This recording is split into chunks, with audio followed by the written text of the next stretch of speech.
What's up fellow hunters, Nox here, welcome to another exciting build video. Today we're going to talk about the new best insect glaive build that doesn't rely on any health draining skills like Dereliction.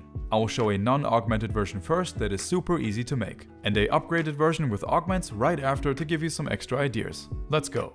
Skyfall, the new best build for all elements. Due to recent buffs and changes, element glaives are now far more consistent than raw and status ones. I'm using the Kushala glaive as example here, but we're going to see all of the best weapon choices after the build. A talisman with attack boost level 3 and 1 level 2 slot will get you all the essential skills and is super easy to get now. But a bunch of other talismans will work here as well, of course. To increase our damage, we crank up the affinity as high as possible with critical eye and weakness exploit. Along with that, we of course have critical boost to get the most out of our critical hits. Then we have attack boost level 7 and Mail of Hellfire level 1 for a nice raw damage boost. Before we get further into the build, here's a detailed overview showing the exact buffs and debuffs for Mail of Hellfire. This will be important to know for later on.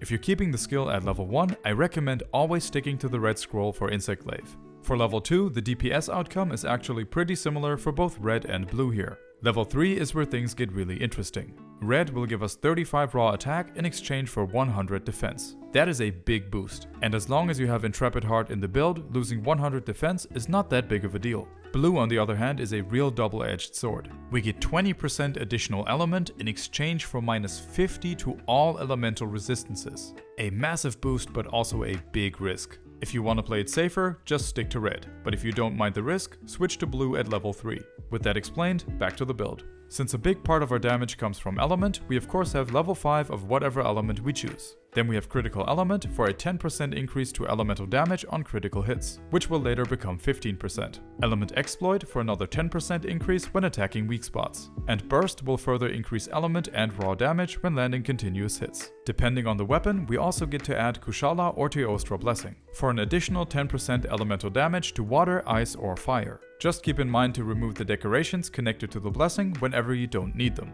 Powder Mantle and Coalescence will add further damage to the build as well. Latent Power is just a bonus here, but it actually has some very nice benefits. Whenever it's active, it will max out the affinity on weak spots and reduce our stamina usage, which is great. For sharpness management, we have Protective Polish. This keeps our weapon at purple sharpness for a full 90 seconds after sharpening. It can be changed to full Master's Touch as well if you want to. We also have Intrepid Heart, which is great for Insect Glaive. It can save us from getting hit out of the air, which can be really annoying. Together with stun resistance, it makes the build very comfortable to play.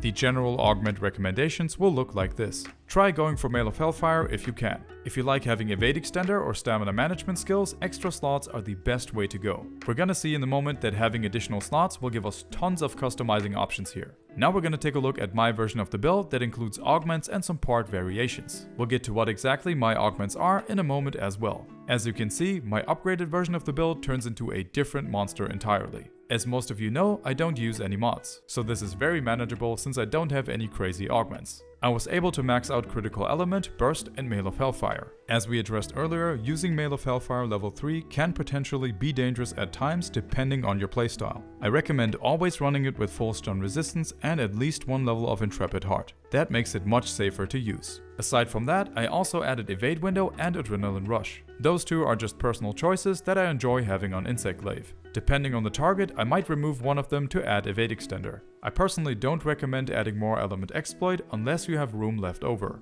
This is what my current augments are looking like if you're trying to recreate a similar version of the build. I definitely got lucky with the waist, but the rest isn't really that impressive here. The necessary ones in this case would be 2 levels of Mail of Hellfire. You can of course get any augments on whatever part you want. That aside, the additional slots I got from using the skill plus augmenting is what made the real difference here. Just go for slot upgrades if you're having trouble getting anything specific. That will give you enough options to add whatever you like. Now that we covered both versions of the build, let's take a look at the other best weapon options. We have Narwa for Thunder, Valstrax for Dragon, Mizu and Ludroth for Water, and Flaming Espinas for Fire. Ice actually has a lot of good options, but the Kushala Glaive we saw with the build is by far the best overall pick. Make sure to use 2 Iron Shell decorations for Water and Ice and 2 Flame Scale decorations for Fire. Sadly, Dragon and Thunder don't have any decorations like that yet, so just add whatever else you might like. Make sure to check out the other builds for all kinds of weapons on the channel so you don't miss anything you might enjoy. Thanks for watching, take it easy, and I'll see you in the next one.